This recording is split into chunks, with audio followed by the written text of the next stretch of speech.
Quiero compartir unos cuadritos para que entremos en tema. ¿Cómo estamos? ¿Cómo estamos hoy? ¿Hacia dónde va la economía del país? Caen las remesas enviadas al país según el Banco Central de Bolivia fueron de 948 millones de dólares. En el mismo periodo del 2023 fueron de 1.049 millones. La diferencia es de 100 millones de dólares. Cae la exportación de soya. ¿Hacia dónde va la economía del país? En valor, más de 523 millones de dólares. En cantidad, más de 708.000 toneladas hasta septiembre, según los datos del INE. ¿Hacia dónde va la economía del país? Cae la exportación de soya. Las exportaciones en general cayeron más de 1.600 millones, según el IPSE.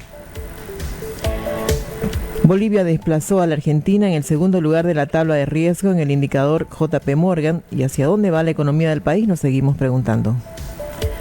Venezuela y Bolivia, los peores de la región, reportó el martes el portal especializado en finanzas Bloomberg en línea. Eso es lo que está pasando a nivel macro, don González, y a nivel economía diaria es lo que estamos viviendo todos, ¿no? Incremento de pasaje que nos ponen, los productos más caros. Y surge la pregunta, ¿hacia dónde va la economía de Bolivia, don Gonzalo? Bueno, mira, yo creo que la economía boliviana va rumbo a un abismo que nadie quisiera tener. La economía boliviana se está deteriorando de manera estructural y eso es sumamente complicado. Ustedes han puesto algunos de los indicadores, pero que no son recientes, ¿no? El tema de la inflación probablemente es el que más le toca al bolsillo a la gente. La inflación anual, medida, digamos, de octubre del año pasado a octubre de este año, está en 7.9%. La inflación de alimentos, 13%. La inflación de abastos está alrededor de 17%. La inflación de medicinas está alrededor de 8%. Y esta es una medida que probablemente subestima la inflación, porque cuando uno va al mercado, cuando la gente va a los supermercados, encuentra precios mucho más elevados. Y al mismo tiempo tiene escasez de la sangre económica que mueve a una economía, el transporte, la producción, que es diésel y gasolina. Y ves indicadores macroeconómicos como el déficit público, que sigue creciendo, que está superior al 12% del año pasado. Tú tienes un 12% del Producto Interno Bruto. Tú tienes además un deterioro en todo lo que tiene que ver con el crecimiento. El crecimiento este año nos dijeron que iba a ser 3.7 y probablemente va a estar entre 1 y 1,5%. Entonces la economía boliviana, si es que no hacemos algo, va rumbo a un deterioro cada vez más complicado. Y si al mismo tiempo tú no tomas medidas que no sean parches, que sean soluciones estructurales, dado que el problema que tenemos es estructural, pues vas a hacer que las medidas que se deben tomar a futuro sean mucho más duras de lo que sería ahora. Y la medida más sencilla que el gobierno tiene que tomar no es que sea estatista o que sea neoliberal, es simplemente que sea sensato, como cualquier familia que entendería que si tus ingresos hace ya varios años han caído en un 30% de lo que recibías en el pasado y tú sigues manteniendo los gastos en las proporciones que cuando eras rico, algo no va a funcionar. Entonces tienes que cortar gasto y ese es el gran problema que tiene el gobierno, que quiere tener una situación de solución para el tema de los dólares, por ejemplo, pero no corta gasto público. Quiere conseguir dólares, pero no consigue de alguna manera ver los problemas del subsidio. Quiero que veamos esto, por ejemplo. Ahora dame el cuadro del gas. Lo que habló ayer de Yacimientos, que vamos a seguir viviendo un problema del gas, porque fíjense la evolución y proyecciones de la producción del gas del 2018 al 2035. Hay una bajada importante en el 2024, ¿no? Que se va a mantener en el 2025, 26, va a seguir manteniéndose y según las proyecciones de yacimientos hacia el 2030, 2031, 2032 y demás, va a tener una subida. O sea, estamos hablando de aquí a 6, 7 años.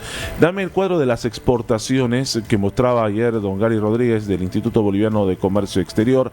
Estas son las exportaciones, el comparativo al mes de septiembre, un poco lo decíamos ahí en los cuadros, pero fíjese este electrocardiograma, ¿no? Sube, baja, pum, se fue hacia abajo, ¿no? ¿Estamos yendo a una terapia intensiva? Le pregunto, don Gonzalo. Bueno, yo creo que la economía boliviana ya está en una terapia intensiva, ¿no es cierto? Y no hay forma de sacar a la economía boliviana de esta situación de emergencia si es que no haces cosas bastante radicales. Porque el sector externo es el origen de tus problemas. Bolivia exportaba 6.600 millones de dólares de gas y el Estado boliviano recibía 5.489 millones de dólares de ingresos. Eso ha bajado a menos de 2.000 millones de dólares las exportaciones en el 2023, por ejemplo, y por supuesto los ingresos del Estado han bajado también alrededor de 1.800 millones de dólares. Entonces, es el Estado que se ha quedado sin dólares. ¿Y tú, de dónde venían todos los ingresos? Del gas. Han matado a la gallina de los huevos de oro. Han matado al sector que te daba el excedente económico para hacer funcionar la economía, para pagar subsidios, para pagar carreteras, para pagar inversión pública, para pagar política social, para hacer sus industrializaciones. Entonces ya no tienen el excedente. Y el tema del gas es gravísimo. Si es que no se revierte esto, vas a tener problemas, no solamente que no tienes ingresos para pagar los subsidios y tienes menos ingresos de exportaciones. No te olvides que en el gas también hay subsidio, en el gas natural. Nosotros hemos, yo creo que en una buena línea, industrializado el tema del gas y ahora son las casas, los automóviles que reciben gas, pero sobre todo generamos en un 72%. Escucha bien, 72% la electricidad está generada por gas. Y es un gas que está subsidiado en aproximadamente $1.50 el millar de BTUs. Nosotros exportamos a la Argentina, o exportábamos a la Argentina y a Brasil por encima de $8-9 el millar de BTUs. Entonces, si no tienes gas, ¿qué es lo que vas a hacer? Vas a poner en riesgo tu oferta de electricidad, ¿no? Entonces, el otro problema que vamos a vivir en breve, ojalá que de aquí un par de años por lo menos, es que va a comenzar a haber problemas con la energía eléctrica, porque depende de un gas subsidiado que ya no lo tienes. Y habíamos llegado a querer ser exportadores de energía eléctrica, ¿no? Bueno, eso es lo que se pensaba, pero era en base a un gas que no has explorado. Entonces tú has hecho girar toda tu economía en base al gas, no has explorado, ¿no? Si tú has producido gas, eso se ha contraído significativamente. Tú producías como 60 millones de metros cúbicos el año 2014, 2015, y eso ha bajado a 25 millones de metros cúbicos.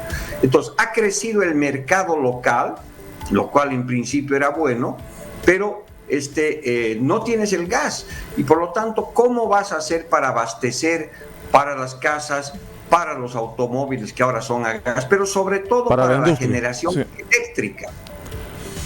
Y para la industria también, ¿no? Porque muchas de las empresas necesitan el gas para poder funcionar. Así es, muchísimas de las empresas dependen del gas. Y ahora el gobierno recién, ¿no es cierto?, está haciendo inversiones en exploración y producción cuando no tiene dinero, cuando esto debería ser hecho también por la inversión extranjera directa, pero estás corriendo contra el tiempo, porque gas no se encuentra en una semana ni en un año, pues toma 4 o 5 años encontrar y desarrollar campos de gas. En teoría en Bolivia hay gas, ¿no es cierto?, ahora se ha descubierto en el norte de La Paz y puede ser que haya otros lugares donde encuentres gas, pero tienes que invertir y el gobierno no tiene dinero para invertir y la inversión en gas es carísima y muy riesgosa. Por lo tanto, en este contexto, si no queremos tener un estrangulamiento mayor de la economía boliviana por el tema del gas, tienes que cambiar la ley de hidrocarburos para hacerla más atractiva a la inversión ¿Y extranjera. por qué no la cambian? Si ya si esto se sabe y hay gente del gobierno que también, a llegada al gobierno, que ha impulsado también el cambio de la ley de hidrocarburos, pero es algo que parece que estuviera estancado y que es algo que parece que no hubiera interés de cambiarlo. Si la solución, que lo han dicho incluso gente que ha llegado cuando hubo la reunión de los empresarios bolivianos con los brasileños, cuando estuvo acá Lula da Silva, que indicaban de que una de las soluciones es cambiar ya no más la ley de hidrocarburos e inmediatamente viene la inversión al país. ¿Por qué no se la cambia? Porque yo creo que no hay voluntad política y la clase política está pues en un lodo, en una disputa pero de ¿qué poder. gana? ¿Qué gana la clase política con esto? Pues absolutamente nada, solo que no se dan cuenta. Ellos están en una visión muy de corto plazo, muy mezquina, y están en la disputa del poder.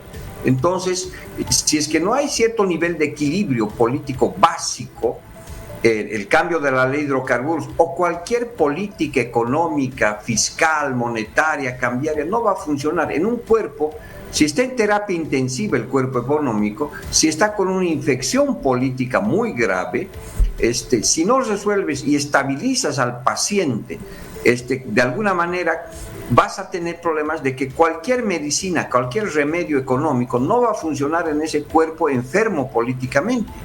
Por otra parte, necesitas una transfusión de sangre de 4.000 o 5.000 millones de dólares urgente, ¿no es cierto? Y eso solamente lo vas a encontrar en el concierto internacional. No hay recursos internos para hacer eso. Entonces, el paciente en sala de terapia intensiva necesita sangre financiera nueva y necesita mejorar sus signos vitales políticos. Si no, nada de esto va a funcionar. Y una manera de resolver esto, por ejemplo, es pavimentar el futuro del sector gas. Y para eso necesitas un cambio, pero para hacer ese cambio necesitas que nuestra asamblea no sea pues un campo de batalla, ¿no es cierto?, sino que se negocie, se pacte y se hagan leyes. Pero eso parece muy poco probable, como están las cosas ahora en la disputa entre Arce y Morales y por supuesto rumbo a unas elecciones que se vienen el próximo año, ¿no? ¿Y qué cosa la asamblea? No, nadie estaba en La Paz haciendo algunos trámites y dentro de la asamblea se estaban dando, otra vez como siempre, ¿no? ¿Qué cosa eso del show político que no, finalmente nadie se beneficia, no avanza nada, no estamos perdiendo mercados? Brasil y aunque hay una diferencia entre Milei y Lula, están haciendo negocios ayer, en el cumbre del G20. Son prácticos. Claro, mientras estábamos nosotros hablando del modelo económico, de lo bien que estamos, procurando la reunión con el presidente de China, que la tuvo el presidente Arce en busca también de algunos temas económicos. En otro lado están haciendo negocios directamente, firmando, lo hizo Argentina, lo hizo con Brasil, y están analizando por dónde Argentina le va a llevar el gas a Brasil, porque en principio una es utilizar el gasoducto que está en Bolivia, o sea, nosotros tendríamos que cobrarle un peaje al gas argentino para que pase hacia el lado brasileño, que eso significaría algo de ingreso, algo en relación, nada de lo que nosotros le exportábamos a Brasil. Pero también están las otras situaciones de que están analizando otro tipo de conducto gasífero que nos dejaría afuera, o sea que perderíamos el mercado brasileño más el tubito que usábamos para exportar, para llevar el gas, perderíamos también ese negocio. Qué complicado, ¿no, don Gonzalo? Bueno, es un ajedrez político, económico, también internacional. El gobierno ha insistido en manejar las relaciones de este país en base a la ideología, ¿no es cierto?, en base a los amigos revolucionarios de izquierda.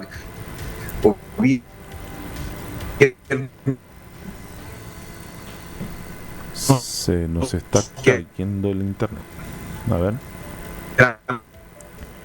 Ya lo estamos perdiendo. Ya lo estamos perdiendo. A ver si lo podemos retomar. Bueno, es un tema que estamos hablando con don Gonzalo Chávez. No sé si lo hemos recuperado ahí. A ver. Argentina. Ahora sí. Los países no tienen amigos. Tienes que poner de acuerdo con Lula, te tienes que poner de acuerdo con mi... Bueno. Tienes que ¿Lo podemos llamar? Sí, lo vamos a llamar, don Gonzalo, por favor siga con su imagen, lo vamos a llamar al celular porque estamos con un problemita, se entrecorta no mucho y queremos... Ahora sí, ¿lo tenemos? A ver, probemos ahora. Nos decía de que finalmente la economía no es de amigos, que hay que... hacer negocios. Hay que hacer negocios entre países, ¿no? Hay que llamarlo. Hay que llamarlo. Sí. Bueno. Así es, cuando tú tienes, como te digo, una visión clara, pragmática, realista de las relaciones internacionales, pues tú no buscas solamente ideología, sintonía de amistad política, buscas satisfacer los intereses de tu inversión, de todo ese tipo de cosas. Por lo tanto, tu política exterior, económica especialmente, tiene que ser muy pragmática y tenemos que buscar mercados con Estados Unidos, con Europa, con Brasil, con la Argentina, con todos los que te compren bienes y servicios. Pero el país está pues en un proceso sobreideologizado y estás en relaciones con Irán, que no vendes ni compras nada, en una relación con un país quebrado como es Venezuela, o una relación política que no te lleva a nada como es Cuba, cuando nuestros mercados son Brasil, son Argentina, podrían ser Estados Unidos, podría ser Europa. Entonces, pues, tienes que cambiar radicalmente eso, ¿no? Y el problema que estamos teniendo ahora, el tema de los carburantes, ¿no? El diésel, a todo esto se suma, recién hablábamos con don Héctor Córdoba, analista de la Fundación Jubileo, que el tema del litio, aquí estamos viendo el contador de la CAO, 38 días, 7 horas 22 minutos, van a ser 23 minutos sin diésel, o sea, así están los productores en estos momentos. Esta es la otra arista también del tema económico, Gonzalo. Bueno, mira, todo tiene el origen, deberíamos contar también los días sin dólares, porque ese es el origen. Más largo, ¿no? Más largo. Mucho más largo. Y yo te diría que viene desde el 2014. Este contador ya tiene casi 10 años y el gobierno no ha hecho absolutamente nada. Y las medidas que adopta, como es ahora la liberación de importación de diésel y gasolina, son absolutamente parciales. Lo hacen por un año, lo hacen de manera bastante burocrática, porque no sale ni siquiera el decreto supremo, el reglamento que va a regular la importación, pero ya creas una ventanilla única de agilización de trámites. ¿Eso qué significa? Que en el propio decreto de liberalización le has puesto un montón de trabas administrativas, burocráticas para importar diésel y tienes que crear paralelamente un agilizador de trámites.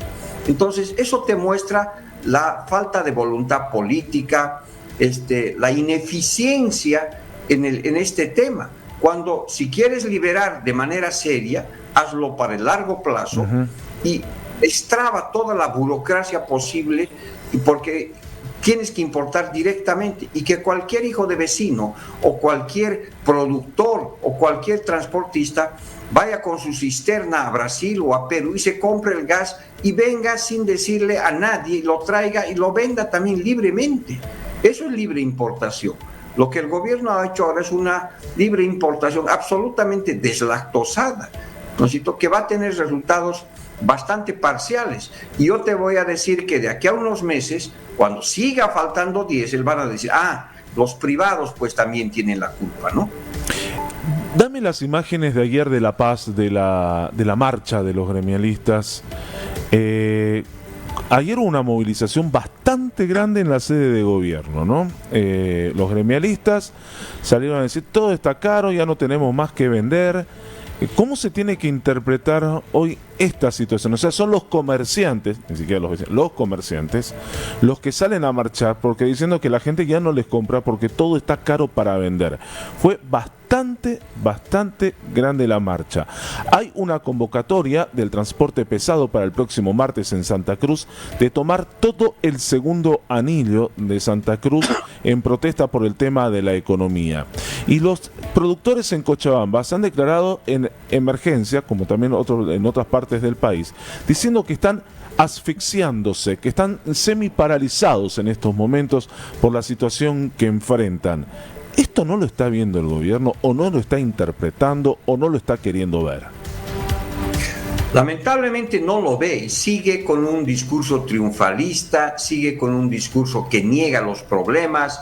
Esto no solamente lo decimos nosotros en Bolivia, los gremialistas y otros sectores, también lo dicen las calificadoras de riesgo como JP Morgan en los últimos días, pero el gobierno niega sistemáticamente los problemas, no quiere ver los problemas, pero los problemas ya están en la calle.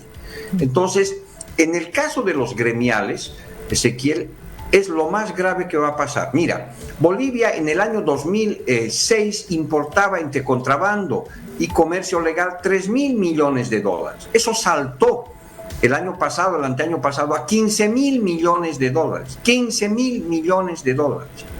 Todo este incremento que se ha dado en las importaciones legales e ilegales tiene que ver con el tipo de cambio.